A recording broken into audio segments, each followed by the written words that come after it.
Now, when we think about the world of merchants and buying and selling, we can't escape from two important concepts. That is utility and value. Now, these two things are very similar, but they are also different. Something can be of utility, but may not have a price tag on it. And sometimes we also come across with something very expensive in price, but of limited utility. Also, something with a fixed price may be of different utility to different people. Let's take an example. Let's say lipsticks. Okay, so for some of you, some of our viewers here, it is of great utility, and surely you have to pay some money for it. But for me, I have to pay for it still to buy one, but it is of no utility to me, at least nothing I can think of, right? Now, Mencius made a very simple and yet precise definition of utility and value. He pointed out that the value of a thing is not determined by its utility, but by scarcity. In chapter of Jingxing of Mencius, he said, the people cannot live without water and fire. And yet, if you knock at the man's door in the dusk of the evening and ask for water and fire, there is no man who will not give them. Such is the abundance of these things. A sage governs the kingdom so as to cause poles and grain to be as abundant as water and fire. So the essence of Mencius' teaching on utility and value is that if the supply of something is abundant and easily obtained, it is of no financial value, even if it is essential to survival. Oxygen, for instance, is free, right? But nobody can live without it. The key here is twofold. One is that this product must be in abundant supply, and two is that it must be easily obtained. Now let's talk about the obvious again. We all know that oil comes with a price, with a cost.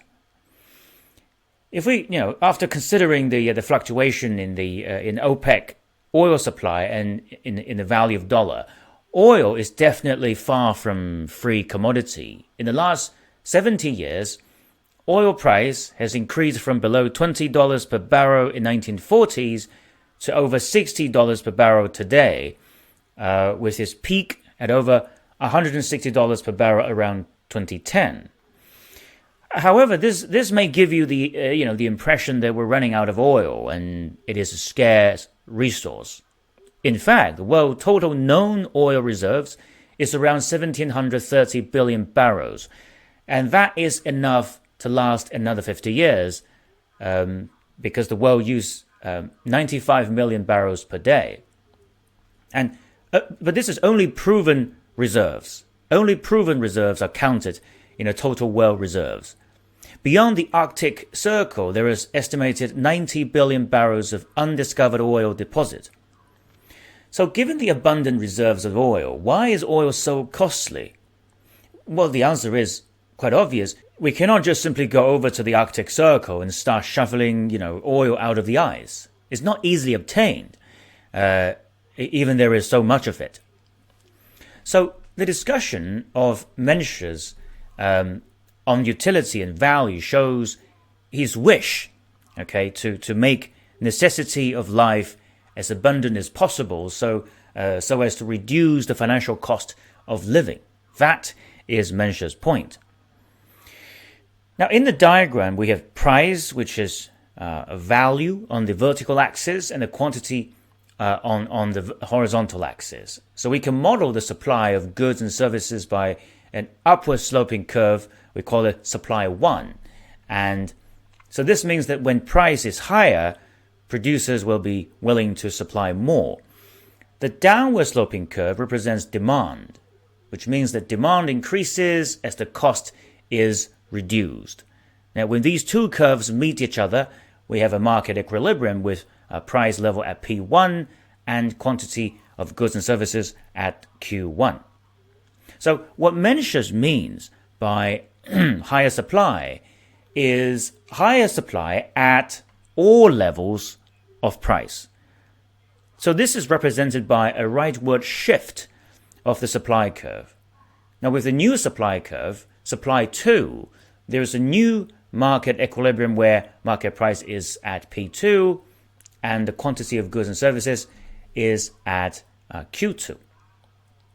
So assuming that demand is stable, the people now enjoy more goods and services at a lower cost. Now, of course, the extreme case is that the supply is so high that there is literally no price needed, like oxygen. Now, the microeconomics in traditional Chinese culture doesn't solely focus on the market side of the story.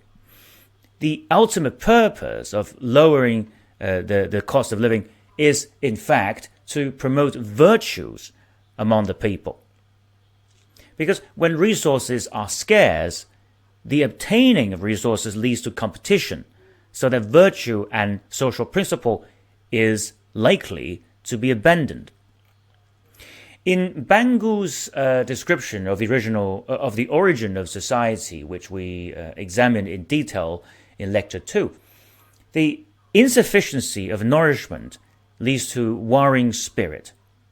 And as a result, the society is necessarily formed by placing virtuous leader among people to ensure peace and justice. Therefore, the increase in essential economic supply and nourishment has a function of suppressing competition and the warring spirit of people, and thereby nurturing virtues. So promoting virtue is the final object of the sage in traditional Chinese teaching. And a true sage or a great leader solves the ethical problem by solving the economic problem. So this is the principle of value.